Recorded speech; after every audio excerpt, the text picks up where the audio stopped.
반갑습니다. 모든 낙찰자들이 행복한 1% 기부에 동참하기를 희망하는 경매 채널 김도현입니다.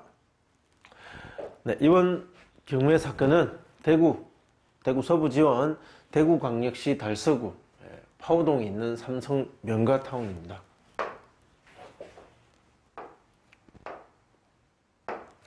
물건의 종류 아파트, 삼성 명가타운이라는 대구 달서구 파우동에 있는 아파트입니다.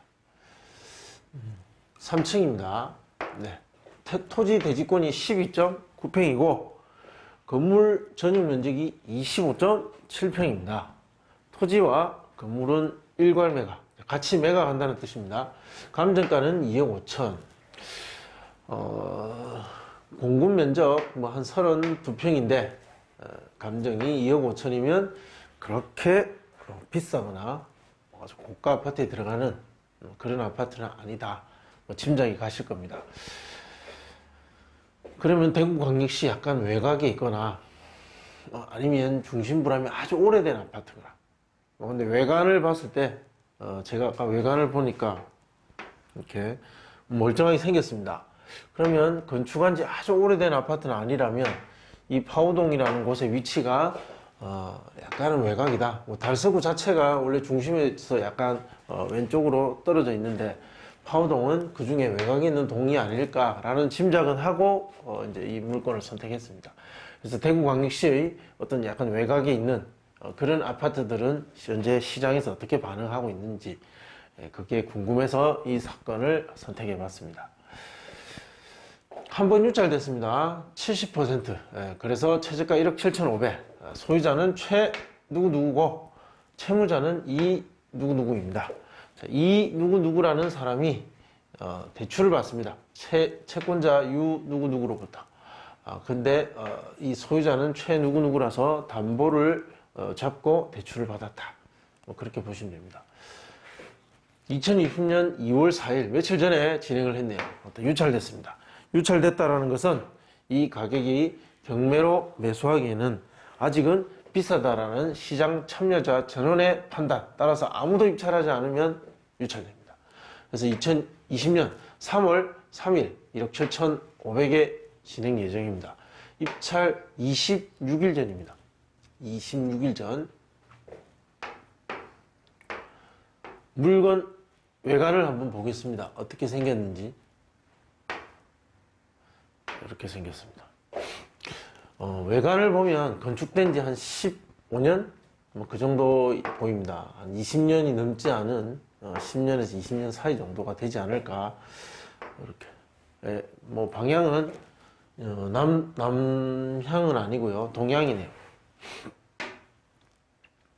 여기 보면 공단이 있습니다. 여기 공단이 있고 주변에 또 다른 아파트 단지 있고 기존의 주택가 같은 게 있고 지하철역이 있습니다. 대구 2호선 지하철역이 있으니까 상당히 교통적으로는 이점이 많은 아파트인 것 같습니다. 그럼에도 불구하고 여기 보면 병원도 있는 것 같고요. 그럼에도 불구하고 2억 5천. 그러면 가격 대비 가성비 굉장히 좋은 아파트가 아닌가 라는 생각을 한번 해봤습니다. 누가 거주하고 있는가? 자, 보면 매각 물건 명세서 먼저 보겠습니다. 자, 거주자에 대한 조사를 해보니까 조사된 임차 내역이 없다라고 되어 있습니다. 임차 내역이 권리 신고가 없었다라는 거죠. 그럼 실제 현장을 가보니까 어떻게 되어 있는가? 전입세대 열람을 해보니까 채무자 그리고 소유자 가족이 전입돼 있더라라고 현황조사서에 나와 있습니다.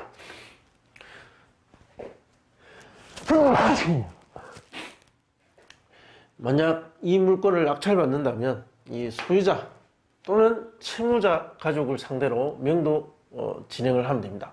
그 명도 진행하는데 필요한 시간과 비용을 감안해서 입찰가를 계산하면 될 것 같습니다. 2017년 6월 29일 첫 번째 1순위 건재당이 잡힙니다. 자, 이 첫 번째 권리. 자, 이 사람이 가장 먼저 설정됐습니다. 1등입니다. 1등. 자, 이것이 기준이 됩니다. 이 첫 번째 권리 이후에 다른 기타 권리들은 전부 말소됩니다. 말소되고 뭐 돈을 다 받든지 못 받든지 그것은 그들 간의 일이고, 이 부동산과 관련해서는 이 소멸 기준, 이 기준 이후에 전부 정리해서 깔끔하게 문제가 없는 상태, 아주 그냥 기본적인 0으로 만든 복잡함이 없는 0으로 만든 상태에서 다음 소유자에게, 즉 낙찰자에게 소유권을 넘기는 물건입니다. 제가 준비한 자료 보겠습니다. 자, 매수인이 인수하게 될 부담, 낙찰을 받는다면 매수인이 등기사항에 인수할 것은 없습니다. 조금 전에 보셨다시피 말소 기준 권리 이후에 인수할 수 있는, 인수되는 권리는 없다. 자, 관리비 연체 가능성이 있습니다. 입찰가와 명도에 영향을 줄 수 있습니다. 전용 면적 25평, 그러면 뭐 강제 집행하는데 뭐 한 350 정도 든다라고 가정을 하면, 명도 협상을 할 때 이 금액이 어느 정도는 기준이 돼서 뭐 한 2, 300 범위 안에서 어느 정도 협의 가능 금액이 이제 나옵니다. 그때 연체된 관리비가 500만 원이다. 이사비도 없는데 관리비 500만 원 연체되어 있습니다. 그러면 한 250 정도 만약 이사 비용 된다고 이 정도 주겠다 하면 이 사람이 이 비용으로 관리비 정리도 안 됩니다. 요즘에는 관리비 정산되지 않으면 관리실에서 이사를 내보내지 않게 해서 막습니다. 무조건 다 내고 가라. 그러면 이사비 합의가 별 의미가 없죠. 이게 정산 못해갖고 이사도 못 나갈 수도 있고. 따라서 관리비가 과다하게 연체된 경우는 이 비용 자체를 더 들여야 될 수도 있고, 그렇지 않으면 강제 집행해야 될 수도 있습니다. 따라서 이것을 확인해야 이후에 명도 진행 과정이 순탄할 것인가, 또는 여러 가지 난관에 부딪힐 것인가, 그런 예상을 할 수가 있는 거죠. 그래서 이 조사를 늘 반복하고 있는데, 그러니까 이 조사의 중요성을 반복하고 있는데, 여러분들께서는 꼭 확인해 보시라는 겁니다. 무시하시면 안 됩니다. 각종 공과금은 관리비에 포함인지 아닌지 확인해 보시면 됩니다. 임차인 없습니다. 조사된 내용 없고, 점유자는 소유자, 채무자 세대로 추정됩니다. 그러면 명도 인도명의 신청은 소유자 세대를 상대로 하면 되고, 잔금 납부 1에서 약 3개월 정도 소요될 것으로 보입니다. 강제 집행을 한다면 300에서 400 정도 예상이 되겠죠. 따라서 이사 비용을 지불하더라도 이 금액 부분에서 협의가 되더라도 협의 명도할 것을 저는 권장합니다. 명도 소송 가능성은 희박합니다.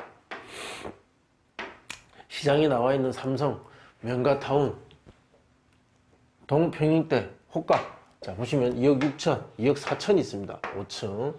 아까 우리가 3층이었죠. 우리가 3층이었습니다. 5층 2억 4천, 2억 6천 5백, 2억 5천 5백. 호가들은 2억 중반에 있습니다. 그럼 실거래가 2019년 실거래가를 보면 2억 9,200도 있습니다.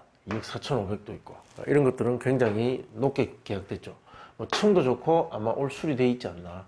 어쨌든 여기 보시면 이런 2억 중반 아래에 있는 금액들이 있었는데 한 6개월 정도 지나서, 6개월 아닙니다.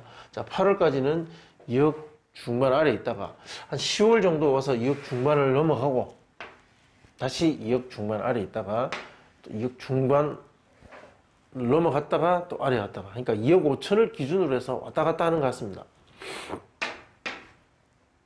그래서 팔고 싶은 사람은 2억 6천, 7천 받고 싶겠죠. 급한 사람은 2억 4천에 호가할 수도 있고.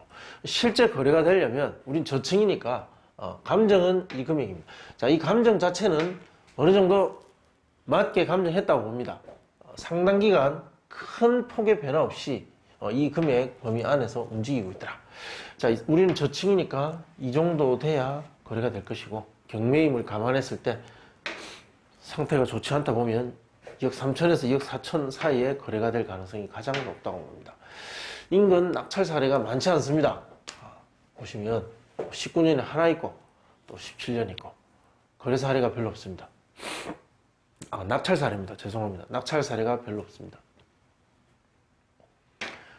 그러니까 뭐 실사용자들 위주로 특별히 망하는 사람 없이 그냥 뭐 잘 사는 지역이다, 뭐 그런 동네다 라고 보시면 될 것 같은데요.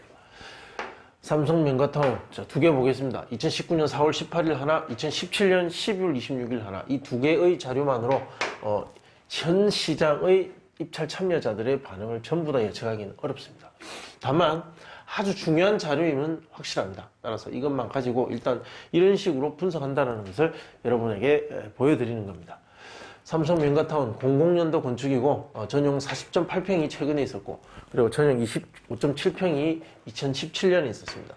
16층과 7층이었고, 하나는 동양, 하나는 남양이었습니다. 최근에 2차에 낙찰됐습니다. 여기서 중요한 데이터는 2차에 낙찰되는 것은 이해하겠다는 거죠. 상당 기간 큰 폭의 어떤 변동이 없었기 때문에 당연히 유찰되고 어느 정도의 이익이 있어야 유찰자들이 반응을 하니까요. 그런데 이 반응이 20대 1이었습니다. 20대 1. 자, 20대 1은 일반적인 데이터가 아닙니다. 투자자, 그리고 실사용자. 만약에 실사용자들의 숫자가 많다면 이 주변에 공급이 없어서 물건이 지금 공급되는 물건이 부족한, 그래서 수요자들이 굉장히 어떤 반응이 빠르고 급격한 어떤 그런 지역이다. 그런데 그렇지 않다면 20대 1, 투자자가 많다면, 실사용자가 아닌 투자자가 많다면 투자 가치가 있거나 또는 임대사업하기 좋거나 가격이 워낙 싸서 하나 정도는 사도도 안정적인 어떤 그런 부동산 안정적인 어떤 그 투자 가치가 있는 그런 시장이다. 자, 이렇게 보이는 거죠. 그리고 2017년도 1차에는 1대1 단독으로 입찰받았습니다. 낙찰받았습니다. 감정가 3억 7,500이고 2억 5,800일 때 거래 가능 금액은 이랬다는 거죠. 실제 감정과 어떤 거래 가능 금액 큰 차이는 없습니다. 다만 2017년도에는 가격이 상승했었다라는 흔적을 볼 수 있습니다. 자, 낙찰가는 3억 6,100, 2억 6,012만 원 이렇게 기록됐습니다. 거래 가능 금액 대비 97, 96%, 그러니까 상당히 높은 겁니다. 실제 아파트 낙찰가율이 가장 높은 지역 중에 하나가 대구 광역시입니다. 하한가 2억 3천을 기준으로 적용해보면 2억 2,500, 그리고 데이터 가중평균 구한 금액에 상한가를 정의하면 2억 3,500. 자, 2억 2,500에서 2억 3,500. 자, 이 사이에 낙찰가 형성된 가능성이 높다. 자, 이렇게 정리할 수 있습니다. 만약에 낙찰을 받는다면 예상되는 비용입니다. 중간 가격인 2억 3천을 적용해보면 취득세, 국민주택 채권 등기 비용, 그리고 300만 원 이사 비용, 이거 꼭 반영하셔야 되고, 그러면 2억 3,583만 원 이렇게 정리가 되겠다 말씀드릴 수 있겠습니다. 네, 주변에 아파트가 대단히 많은 건 아니고, 그렇지만 가격이 큰 변화가 없기 때문에 현재의 시장 반응을 예측하는 데 큰 어려움은 없었습니다. 궁금하신 내용은 댓글로 남겨주시면 친절하게 답변해 드리겠습니다. 시청해 주셔서 감사드립니다.